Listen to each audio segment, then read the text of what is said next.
এই নদীটা এখন বগুড়ার ভাইরাল রাতারগুল নামে পরিচিত হয়েছে। হ্যাঁ, আমার বাড়ি এখানে, কিন্তু কখনো আসা হয় নাই। ইউটিউবে সবসময় ভিডিও দেখি, আজকে প্রথম। অনেক ভালো লাগছে, অনেক ভালো লাগতেছে এখানে এসে। এবারে আমার প্রথম আসা। ভ্রমণ পিপাসু বাঙালির কাছে সিলেটের রাতারগুল সোয়াম্প ফরেস্ট একটি পরিচিত নাম, কিন্তু আপনি কি জানেন বগুড়াতেই লুকিয়ে আছে প্রকৃতির আরেক গোপন রত্ন, যাকে অনেকে আদর করে ডাকেন বগুড়ার রাতারগুল, বগুড়ার মিনি সুন্দরবন। অনুভূতি সেই সেই, খালি একবার যান বারবার যেতে হবে। যারা বগুড়ার আশেপাশে আছেন, নৌকা ভ্রমণটা চিন্তা করেন, তারা অবশ্যই চলে আসুন। দুই ধারে গাছপালা, তার মাঝ দিয়ে বয়ে চলেছে ভদ্রাবতী নদী। নদীর দুই ধারে গাছগুলো বেশ ডালপালা ছড়িয়ে আছে। গাছগাছালির ভিতর দিয়ে নদীতে ঘুরতে মনে হচ্ছে এ যেন রাতারগুল। ঘুরে কেমন লাগলো? আনন্দ কেমন হলো? অনেক অনেক আনন্দ হচ্ছে।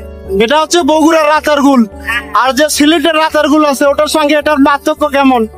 আমি বলতে পারবো না, যেহেতু যাই নাই, এখানে প্রথম আসলাম। ওকে এখানে ঘুরতে আসতেছে, আপনার গর্ব হচ্ছে না?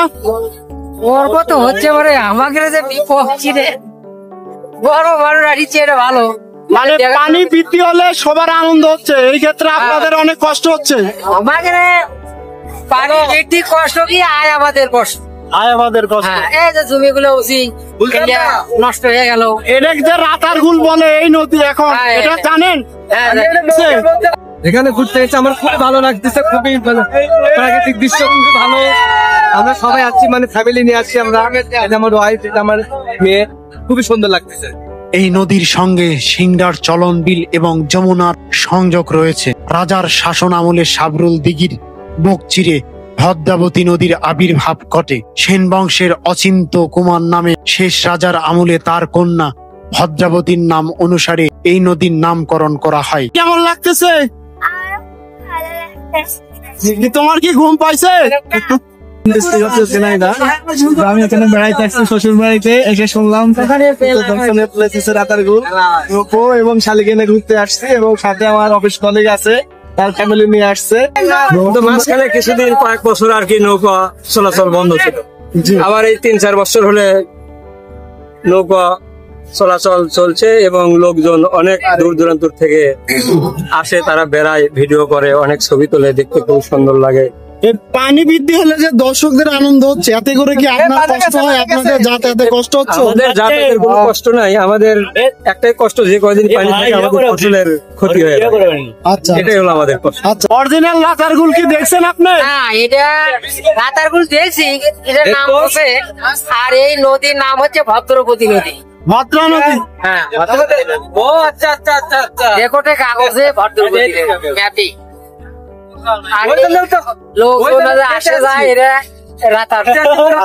ঠিক আছে, ধন্যবাদ। বগুড়া সদর উপজেলা থেকে প্রায় 15 কিলোমিটার দূরে নন্দীগ্রাম উপজেলার মুরাদপুর গ্রামে এটির অবস্থান। এটি আসলে একটি ভদ্রাবতী নদী, যা বর্ষাকালে থই থই জলে ভরে ওঠে এবং এখানকার গাছপালাগুলো যেন এক মায়াবী জাদু রাজ্যে পরিণত করে। চারপাশের গাছগুলো তখন পানির নিচে ডুবে থাকে, আর তাদের ডালপালা পানির ওপর থেকে যেন আপনাকে স্বাগত জানায়। আমাদের অনুভূতি অনেক সুন্দর, খোলা আকাশের নিচে এমন একটি পরিবেশে আমরা সবাই ভালো লাগতেছে। আসলে ভালো জায়গা এটা, এটা মিনি সুন্দরবন নামে পরিচিত জায়গাটি রাতারগুল। আপনারা সবাই আসবেন এবং জায়গাটি দেখবেন। বর্ষাকালে এখানকার সব থেকে বড় আকর্ষণ হলো জলে ডুবে থাকা গাছগুলো।